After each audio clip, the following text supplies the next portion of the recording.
Consider this a critical public service announcement, delivered in the key of dark comedy. We've gathered 10 pristine examples of people who looked at a terrible idea and thought, "Hold my beer." These aren't accidents. They are masterpieces of self-removal, cautionary tales written in the language of pure stupidity. Pay close attention. This is your official guide on how not to exit the planet. 1. There are bad days at the office. And then there's the kind of day that ends with you being fired for being, to put it charitably, professionally useless. For Gary, a man whose primary skill was transforming oxygen into carbon dioxide within a cubicle, this was that day. But Gary wasn't going to take his termination lying down. No, he was going to stand up, precariously as it turns out, and leave a final steaming mark on the company that had wronged him. His grand plan, cooked up in a brain fueled by cheap beer and pure spite, was not to egg the boss's car or steal office supplies. It was a masterpiece of biological terrorism aimed directly at the heart of workplace camaraderie, the communal water cooler. He envisioned his colleagues gathering the next day, unknowingly sipping from a fountain of his personal fury. To execute this act of fecal defiance, however, he needed to solve a complex logistical problem, achieving the correct angle and altitude for a direct deposit into the cooler's reservoir. And that's when his gaze fell upon the instrument of his downfall, his rolling office chair. Now, for the uninitiated, let's have a quick engineering seminar. The 5 wheels on an office chair are designed to minimize friction, allowing it to glide effortlessly across a linoleum floor. This makes it an absolutely spectacular tool for moving from your computer to the filing cabinet without standing up, and an equally spectacular tool for killing yourself if you treat it like a stepladder. But such trivialities as physics were beneath Gary. He saw his wobbly, wheeled throne not as a death trap, but as a launch pad for glory. Later that night, under the cloak of darkness and the hum of the server room, Gary crept back into the office. He rolled the chair into position, a silent accomplice in his disgusting mission. With the grace of a tranquilized bear, he began his ascent. 1 foot on the mesh seat, then the other, his body wobbling like a skyscraper in an earthquake. For one brief, shining moment, he was perched atop his pedestal, a king of petty revenge, ready to deliver a payload that would forever poison the well of office chit-chat. He was in the process of unbuckling his belt and preparing for the final crucial maneuver when the chair made its move. Having patiently waited for the point of maximum instability, it shot out from under him as if propelled by a ghost who'd just seen his 401k statement. Gary's world flipped. The triumphant monologue in his head was abruptly cut off, replaced by a single, primal scream that was mostly air. His trajectory was no longer towards the water cooler, but on a collision course with the corner of his old desk. That very same desk where he had failed to meet so many deadlines. The impact was a symphony of failure, a sharp, definitive crack that echoed in the empty office. The cleaning crew the next morning discovered a scene that would puzzle investigators for minutes. Gary, the would-be office terrorist, lay motionless on the floor, his trousers at half-mast, a victim not of corporate downsizing but of his own profound stupidity. The water cooler bubbled on, pure and undefiled, a silent monument to a rebellion that was dead on arrival. His legacy wasn't the one he intended, but he did become an internal memo. Effective immediately, all office chairs will be fitted with safety brakes. Also, please do not stand on them. 2. In a sleepy, hilly suburb of Germany lived Klaus, a man who firmly believed that the laws of physics were merely suggestions and that he, personally, was exempt from most of them. Klaus's entire personality was built on a bedrock of overconfidence. He was the type of man who would argue with a GPS and try to repair a live toaster with a butter knife because he knew what he was doing. His most prized possession was a gleaming Volkswagen Passat, a vehicle he treated with more reverence than most religious artifacts. One beautiful Saturday, Klaus decided the Passat required its ritualistic weekly washing. He positioned it on his gently sloping driveway, a decision that seems minor but was, in fact, the first domino in a very short, very stupid chain of events. Preoccupied with visions of soap and chamois cloths, he completely forgot to engage the parking brake or put the car in gear. As he began to lovingly apply foam to a fender, gravity, a force that doesn't care about your weekend plans, took over. The 1.5-ton sedan began to roll. It started as a barely perceptible creep, a slow, silent escape. But driveways on hills have a way of accelerating things. Within seconds, the car was picking up speed, embarking on an unmanned voyage toward the neighbor's meticulously sculpted brick wall. A sane individual would have several options: let it go and call the insurance company, or perhaps attempt the heroic but still plausible move of opening the door and slamming the brakes. Klaus, however, was not a sane individual. His mind, in a spectacular leap of bad judgment, vaulted over every logical solution and landed on the single most idiotic idea possible. He was going to stop it. With his body, he bolted in front of the moving vehicle, planting his feet on the asphalt and striking a pose that was one part Atlas, one part professional idiot. He puffed out his chest and held out his hands, a fleshy two-legged stop sign. In his mind, this was his moment. A dramatic, slow-motion confrontation between man and machine where his sheer willpower would halt the car in its tracks. The Volkswagen, however, had not seen this movie and was unimpressed by his performance. It continued its descent, utterly indifferent to the human speed bump that had just placed himself in its path. The impact was less of a battle and more of a brief, squishy administrative procedure.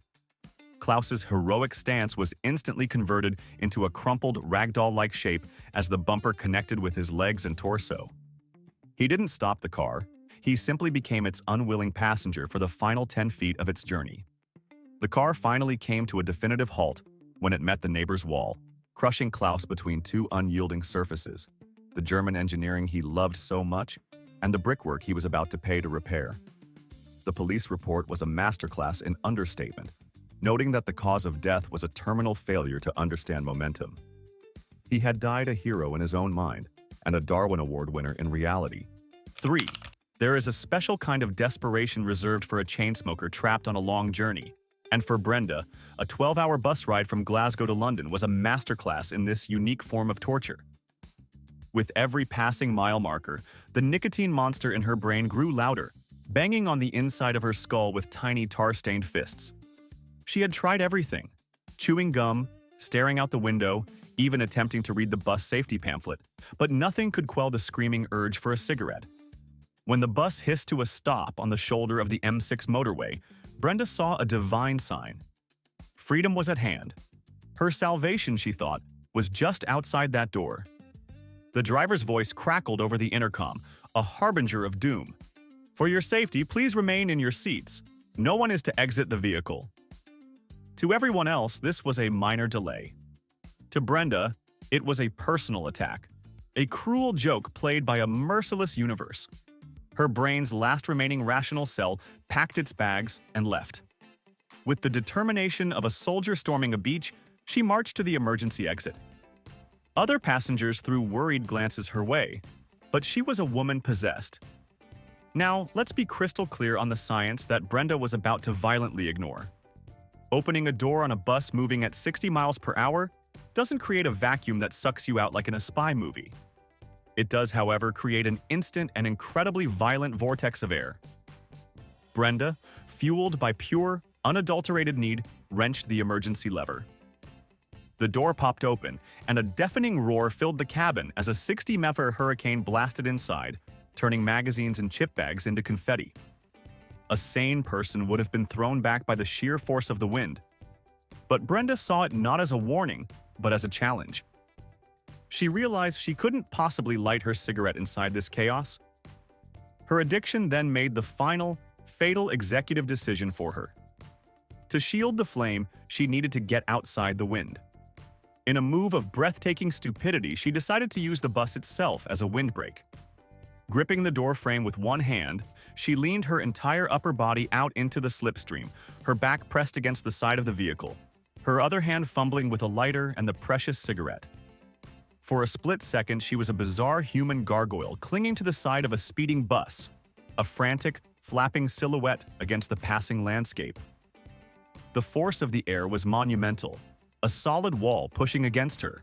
Her sweaty palm, her desperate grip on the metal frame, it was no match. The wind didn't just push her, It peeled her off the bus like a cheap sticker.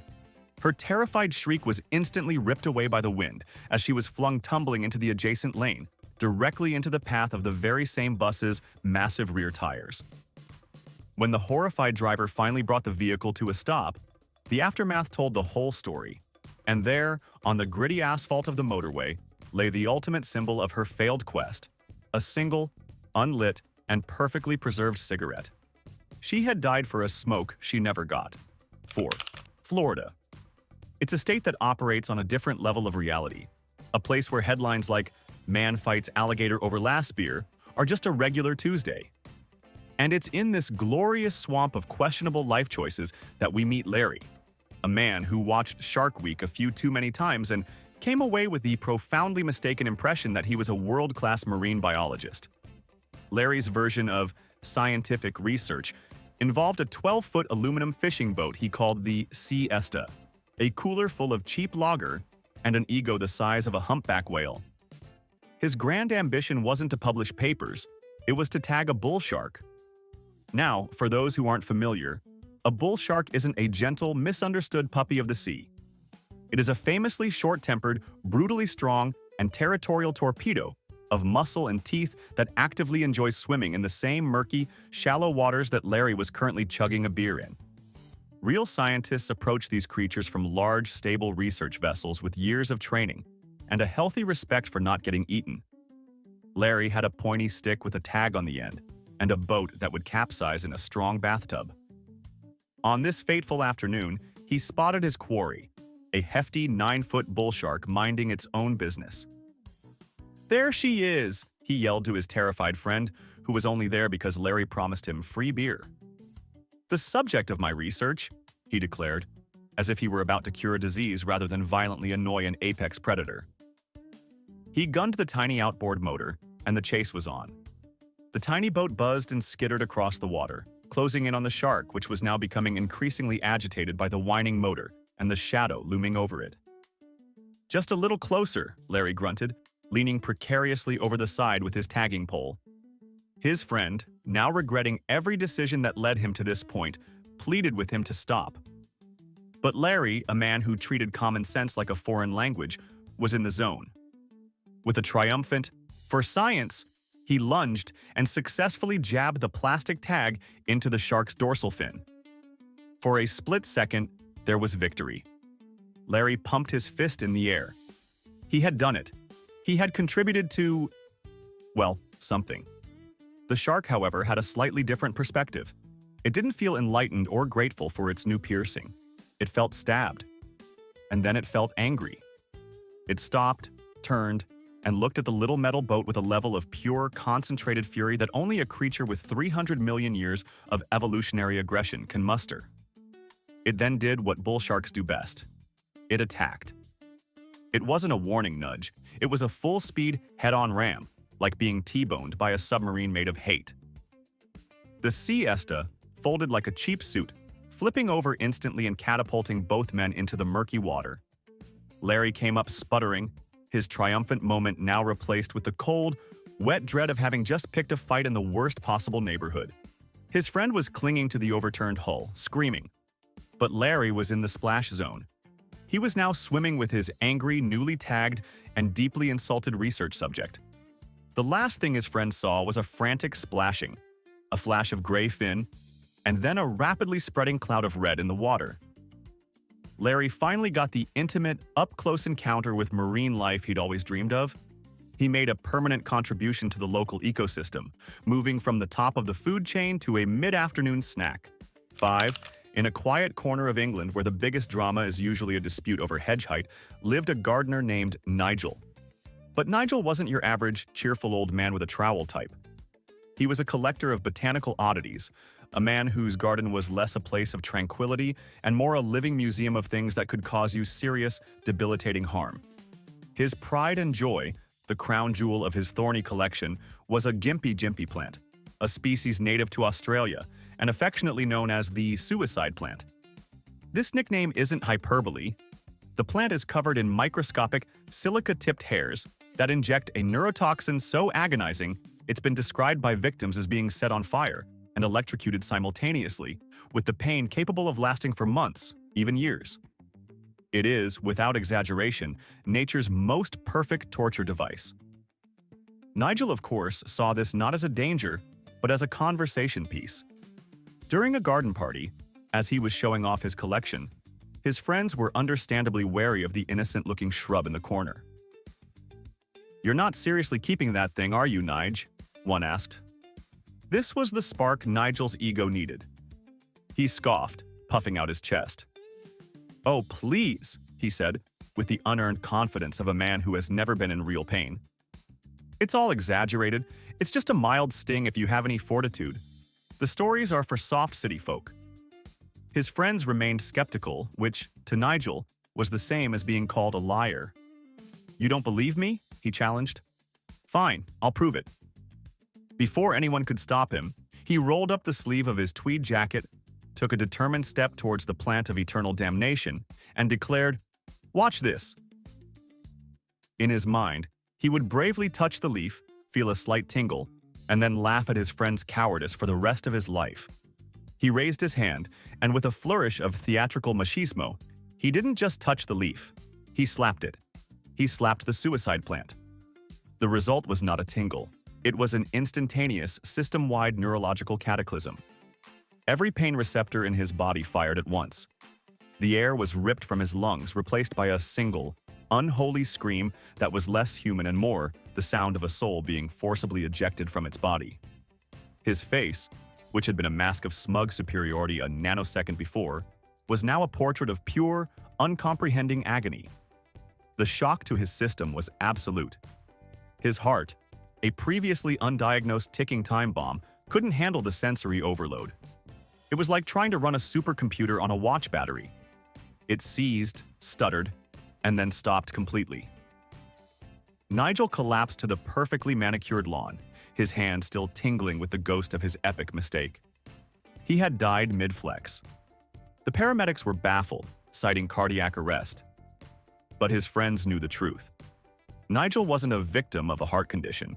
He was a casualty of a battle of wills with a shrub, and the shrub had won a flawless victory. 6. Deep in the Croatian countryside lived a man named Stjepan, a local character known for his unorthodox and, frankly, psychopathic approach to fishing. While his neighbors used quaint tools like fishing rods, nets, and bait, Stjepan used the national power grid. His method was brutally efficient. He had a long, insulated cable with a metal hook on the end, which he would skillfully toss over a high-voltage power line running near the river. He would then drop the other end of the live cable into the water. The resulting 20,000-volt surge would instantly stun or kill every fish within a 50-foot radius, causing them to float to the surface for easy collection. This was not a one-time act of madness. This was his routine. For years, Stjepan had been playing a real-life game of Operation with a godlike level of electricity, and he was getting cocky. He'd brag at the village tavern about his shocking catches, viewing himself as a clever innovator, not a man actively tempting electrocution every weekend. He had, in essence, been successfully wrestling with a lightning bolt for years, and had started to believe he was invincible. A quick refresher on high school physics. Electricity's singular goal in life is to get to the ground through the path of least resistance.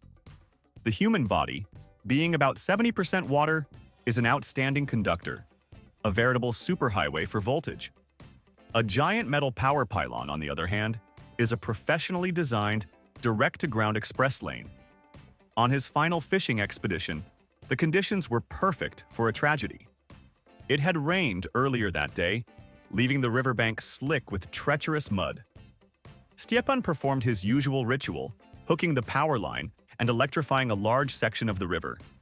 Fish bobbed to the surface, and he began gathering his haul, a smug grin on his face. As he was reeling in his deadly cable, his foot slipped on a patch of wet clay. His balance was gone. As he fell backwards, his body did what anybody would do in that situation. It instinctively reached out to grab the nearest solid, stable object to break his fall. That object just happened to be the massive steel lattice of the power pylon. In that one, fatal microsecond, Stjepan created a perfect, uninterrupted circuit of death. One hand was still gripping the live cable he was pulling from the river. His other hand slapped firmly against the grounded metal of the pylon. For that brief, brilliant moment, Stepan's body became the most efficient path for 20,000 volts to complete their journey to the Earth.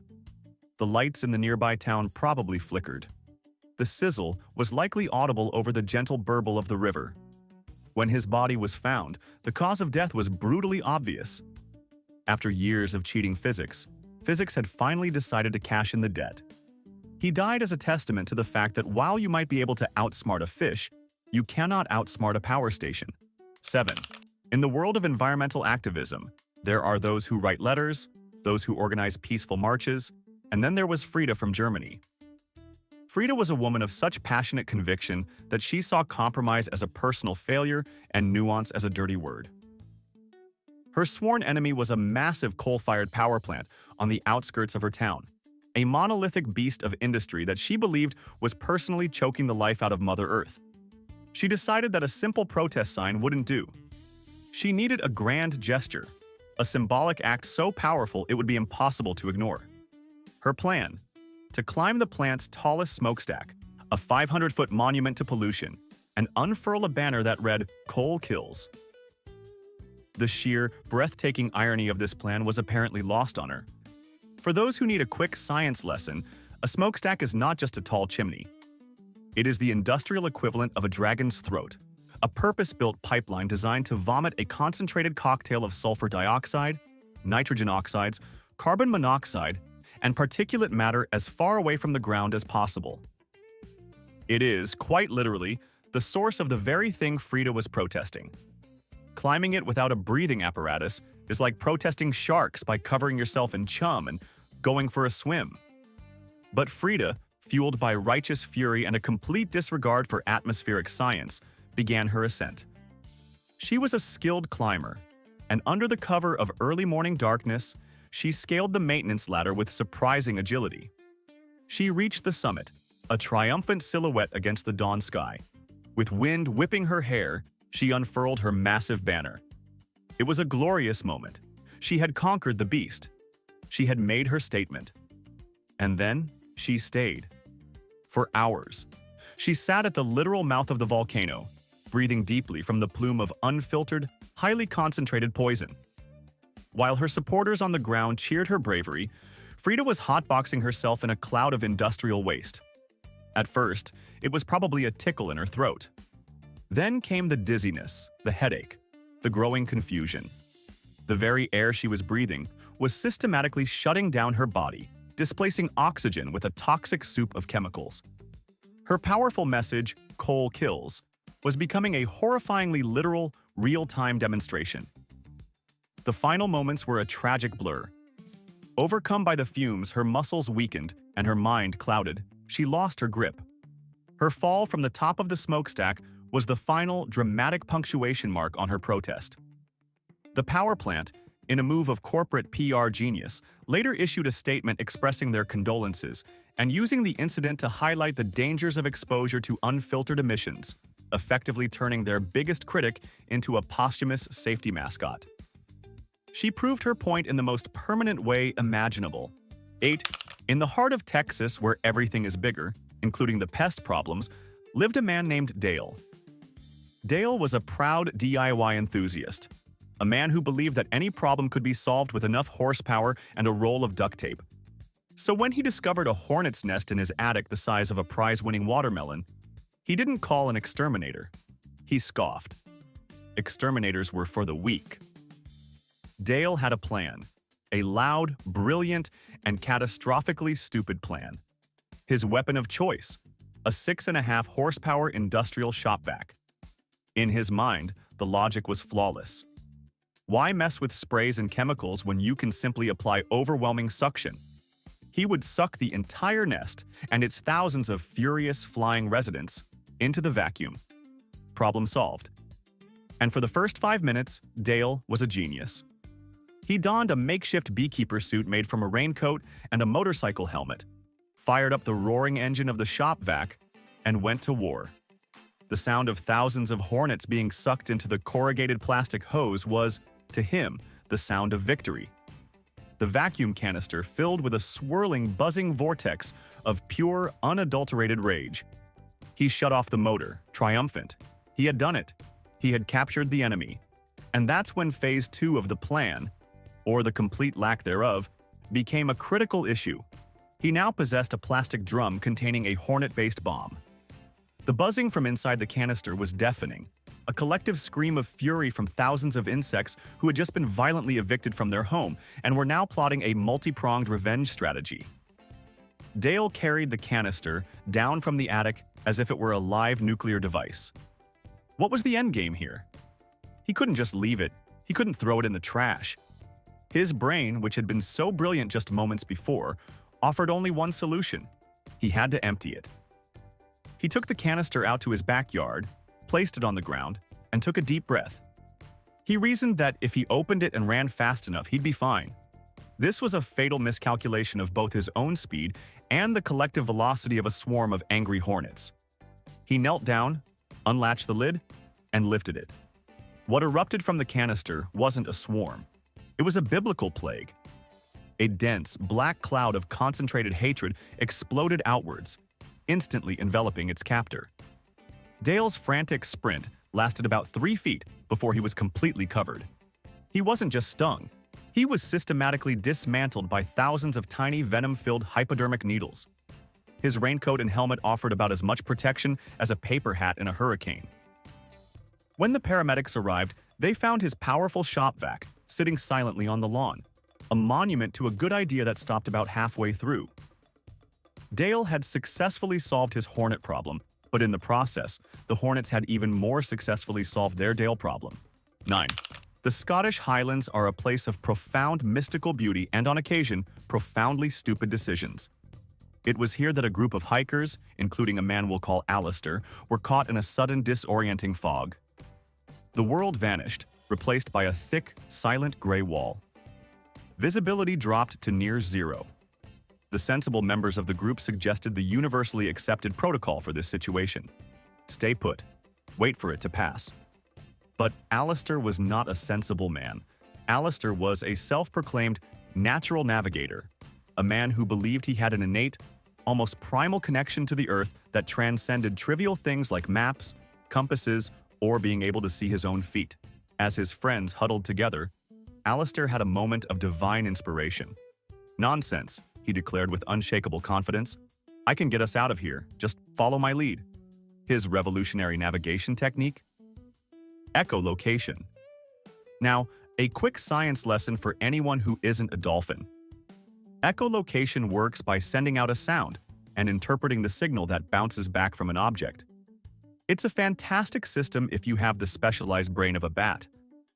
Alistair, however, had the specialized brain of a man who was about to walk off a cliff. His plan was to shout into the fog and walk towards the sound of his own echo. His friends, possessing a basic grasp of third-grade physics, tried to explain to him that an echo is a reflection. The sound he would be hearing was coming from the thing he was yelling at. "You're chasing your own voice bouncing off a wall, mate," one of them pleaded. Alistair just smiled condescendingly. "You have to listen to the subtleties of the sound," he said, as if he were a wine connoisseur and not a man about to commit gravitational suicide. He let out a mighty hello into the white abyss. A moment later, a faint hello returned. "Aha, it's that way," he announced, pointing with the certainty of Moses parting the Red Sea. He began to stride confidently into the fog, his friends begging him to stop. He continued his process, shouting periodically, and each time, the echo seemed to get clearer, crisper. To him, this was confirmation he was getting closer to safety, perhaps an open valley that was reflecting the sound. In reality, it was confirmation that he was getting closer to the massive, sheer rock face that was creating the echo in the first place. His friends could only watch in horror as his silhouette grew fainter. He let out one final triumphant shout. The echo came back almost instantly. "Almost there," he yelled back over his shoulder. And then he took one more step. His next shout was not one of navigation, but of pure, unadulterated terror. And it was a sound that didn't echo at all. It just went down. There was a long, dreadful silence. Alistair had found the source of the echo, He had navigated his way with pinpoint accuracy to the bottom of a ravine. 10. In a Moscow apartment, a young man named Dmitry was about to achieve the ultimate level of gaming immersion, a state of oneness with the virtual world so complete that it would permanently delete him from the real one. Dmitry wasn't just a gamer. He was a VR pioneer, a warrior of the digital frontier.